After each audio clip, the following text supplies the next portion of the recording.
KCN news में आपका स्वागत है। आज हम लोकप्रिय समाज सेवी व बालाजी सेवा ट्रस्ट के स्थापक यशराज गुरुजी से क्षेत्रीय मुद्दों पर सीधी बात करेंगे। यशराज गुरुजी, KCN न्यूज़ में आपका स्वागत है सर। सबसे पहले जान लेंगे सर, बालाजी जो इतनी बड़ी संस्था है उसके माध्यम से आप क्या क्या करवा रहे हो क्षेत्र के अंदर से? देखो जी, हम जैसे इस टाइम होली का पर्व चल रहा है तो इस टाइम होली के पर्व के ऊपर हम एक चौकी करवाएंगे बाबा की, कि फागुन मास है और फागुन मास के अंदर बाबा का बहुत बड़ा महत्व माना जाता है। इस टाइम खाटू श्याम के अंदर भी यात्रा चल रही है, निशान यात्रा चल रही है और लाखों श्रद्धालु बाबा के वहाँ पर पहुँचते हैं, भक्त पहुँचते हैं और जो भी बाबा के चरणों में जाता है कभी खाली नहीं आता। तो हम उसी प्रेरणा को लेके अब से करीबन 20 साल पहले हमने बाबा जी के साथ हम जुड़े थे और जिस दिन से हम बाबा जी के साथ जुड़े हमने उसके बाद कभी पीछे मुड़ के नहीं देखा। बाबा ने हमारा हाथ पकड़ा और हमारे सब कार्य बनते चले गए। तो उसी को प्रेरणा लेके हम सन 2018 से लगभग हर दूसरे महीने तीसरे महीने बाबा की चौकी करवाते हैं। हमारे बराबर में अग्रवाल धर्मशाला है, कभी यहाँ पे या कावड़ मंदिर में कहीं पे भी हम करते हैं। हमने छोटी सी अपनी संस्था बनाई हुई है, उसी संस्था के माध्यम से हम ये प्रोग्राम चलाते हैं। और हमारी संस्था ना तो किसी के पास कोई चंदा लेने जाती ना मांगने जाती, और उसी बाबा की हमारे पे इतनी कृपा है कि हम सब लोग आपस में ही इकट्ठा कर कर इस जागरण को, चौकी को करते हैं।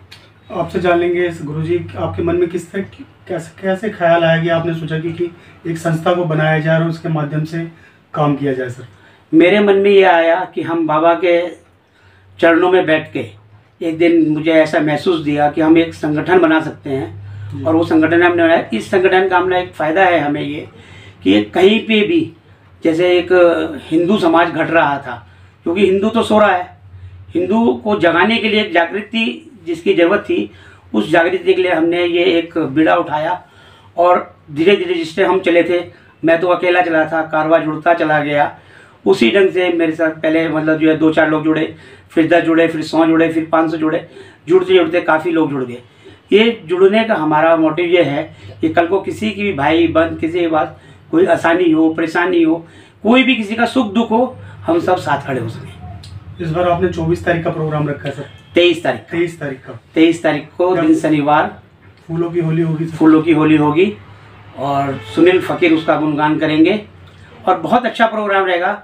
मैं आप सभी से अनुरोध करता हूँ, आप आएँ और बाबा के चरणों में बैठे, बाबा का आशीर्वाद लें, होली खेलें और भोजन प्रसाद वगैरह की सबकी व्यवस्था होती है, उसको ग्रहण करें। आप सबको बहुत आनंद आएगा।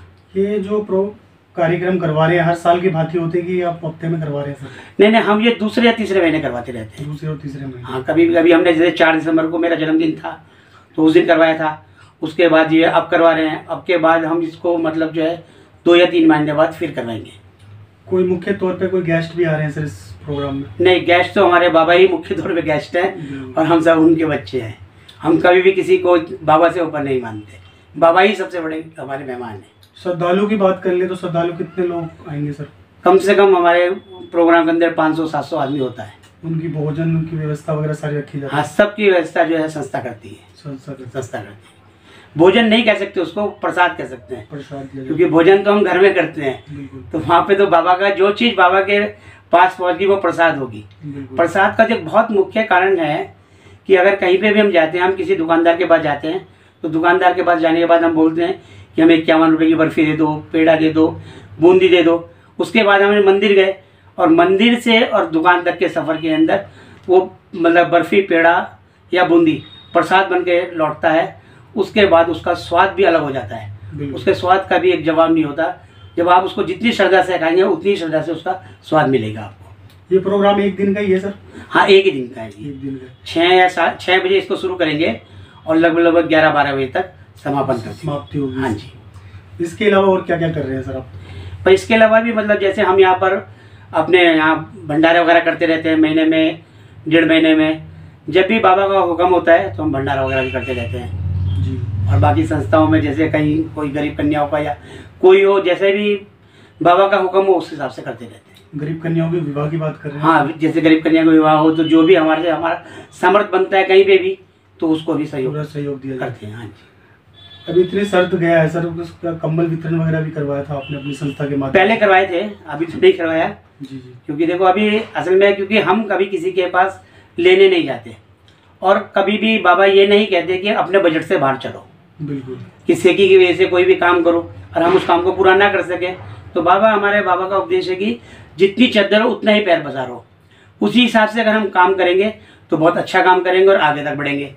और यदि हम जैसे लोग बहुत से लोग सोचते हैं कि मैं बार बार खाटू श्याम जाऊँ मेरा उद्धार हो जाएगा, बाबा कभी ये नहीं कहते। बाबा हमेशा ये कहते हैं कि आप श्याम बाबा आओ, मेरे द्वार आओ और प्रफुल्लित होकर आओ। एक बार आओ, आपके संकट हरे जाएंगे। उसके बाद आप मतलब जो है, कुछ लोग इधर उधर से पैसा इकट्ठा करा, उधार लिया तो बाबा के पास गए, तो ऐसे बाबा कभी नहीं कहते। बाबा कहते हैं आप सुख समृद्धि से मेरे पास आओ तो आपकी हाजिरी मैं वहाँ भी कबूल करता हूँ। हमारे घर में अपने खाने को नहीं है, मेरे बच्चे भूखे मरे और मैं बार बार किसी भी मंदिर या कहीं बाबा के पास जाऊँ तो भी जाना उचित नहीं होता। अगर मैं सुखी हूँ और मेरी पॉकेट अलाउ करती है तभी मुझे ये कार्यक्रम, कोई धार्मिक कार्य करना चाहिए या किसी द्वार बाबा के द्वार जाना चाहिए तो अच्छा लगेगा। और बाबा के पास जो भी श्रद्धा से जाता है बाबा हमेशा उसका हाथ पकड़ते हैं। बिल्कुल, जिस तरह आप कह रहे हैं कि अगर पॉकेट अलाउ करे तो जाओ, नहीं करे तो नहीं जाना चाहिए, कर्ज लेके नहीं जाना। कर्ज लेके अगर अभी कहे तो फिर फायदा क्या होगा उस बात का? वो कर्ज तो उतारना तो पड़ेगा ही पड़ेगा। टेंशन हो जाए उसको। नहीं, उससे कोई फायदा ही नहीं है। अगर मुझे किसी बात की टेंशन हो रही है, क्योंकि मेरे कर्म भी तो मेरे साथ है ना। बाबा तो ये कहते हैं तुम अच्छे कर्म करो, पुण्य कार्य करेंगे, हम रात दिन मतलब जो है कहीं ना कहीं कुछ ना कुछ बांटेंगे, कर्म अच्छे करेंगे तो बाबा हमें हमेशा सफल करेंगे। और यदि हमारी नीयत गंदी होगी, कर्म हमारे अच्छे नहीं होंगे तो बाबा भी कैसे देंगे? बाबा भी तो उन्हीं को देते हैं ना जिनकी नीयत अच्छी होती है, कर्म अच्छे होते हैं। गौ पूजा को लेकर कुछ कहना चाहेंगे सर? गौ हमारी माता है, राष्ट्रीय माता है। और गौ के पास तो गौ तो एक ऐसी वो है, अगर गौ के पास प्रतिदिन आदमी जाए और 15-20 मिनट जाने के बाद गौ के ऊपर हाथ फेरे तो बीपी की, शुगर की, ये सब बीमारियां खत्म हो जाती है। तो गाय के पास एक ऐसी एनर्जी होती है जो हम वहाँ पे जाते हैं, हम तो सोचते हैं कि वहाँ गोबर की स्मेल आ रही है या गौमूत्र की स्मेल आ रही है। वो स्मेल अगर हमारे शरीर में जाएगी तो हमें बहुत फायदा होता है। परंतु आज हम लोग जो है ना, क्योंकि हिंदू सो रहा है, उसको तो सिर्फ एक भाग रहा है। कहाँ भाग रहा है? कुछ नहीं, उसकी कोई मंजिल नहीं है, दौड़ लगाई, एक दौड़ लगा है बस। सुबह से शाम होगी, शाम से सुबह होगी, और कहाँ भाग रहा है कुछ नहीं पता।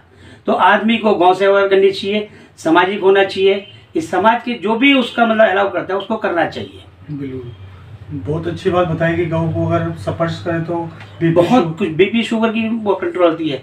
और बुधवार को खास तौर पे गाय के पास जाया जाए और हरा चारा डाला जाए तो बुध ग्रह की शांति होती है। बिल्कुल, गाय को एक रोटी जरूर देनी चाहिए। बिल्कुल, गाय की रोटी का तो देखो ऐसे जी, आज हम भटक चुके हैं।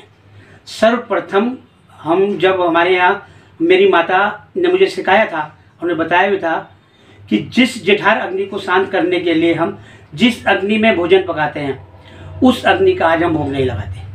बिल्कुल, जबकि हमें सर्वप्रथम जैसे ही घर के अंदर अग्नि जले तो हमें उसका भोग लगाना चाहिए, टुकड़ा रखना चाहिए वहाँ पे। तो हमारी जब अग्नि माँ का भोग लगेगा तो हमारे पेट के अंदर गैस नहीं बनेगी, हमारे पेट से संबंधित बीमारियाँ नहीं हमारी होंगी। दूसरी रोटी हमें गाय की निकालनी चाहिए, और गाय की अगर दूसरी रोटी निकालती हो हमारा हमेशा बुध बढ़िया रहेगा। अच्छा, हमारे घर के अंदर सुख शांति स्मृति बनी रहेगी। तीसरी रोटी हमें कौवे के लिए निकालनी चाहिए। अगर हम तीसरी रोटी कौवे के लिए निकालते हैं, कौवे को डालते हैं, तो हमारे जीवन के अंदर हमारे कोई भी हमारा हिस्सा नहीं चुरा सकता। आपने देखा ना कौवे की कैसी प्रकृति आती है, कौवा चुपके ऐसा आता है, लपक के ले आता है किसी चीज़ को। तो हम कौवे को अगर जमाएंगे, रोजाना रोटी देंगे, तो कोई हमारे जीवन में हमारा अधिकार नहीं मारेगा, हमारे साथ हमेशा न्याय होगा, ग्रह शांति बनी रहेगी। फिर चौथी रोटी हमें कुत्ते के लिए निकालनी चाहिए। अगर कुत्ते के लिए हम रोटी निकालते हैं तो हमारा कहीं ना कहीं केतु सही होता है। जीवन में जो धोखे मिलते हैं इधर उधर से वो मिलने बंद हो जाएंगे। उसके अलावा हमें चींटियों का भोग लगाना चाहिए। अगर हम चींटी का भोग लगाते हैं तो हमारा राहु ठीक होता है, हमारे को कभी भी किसी जीवन में कोई परेशानी नहीं होगी। तो हमें इन सब चीज़ों का भोग लगाना जरूर चाहिए। बहुत बहुत धन्यवाद सर, आपने इतने अच्छे ज्ञान की बात हमारे दर्शकों को बताई और हमें भी सुनाई। शुक्रिया, धन्यवाद सर आपका। Thank you.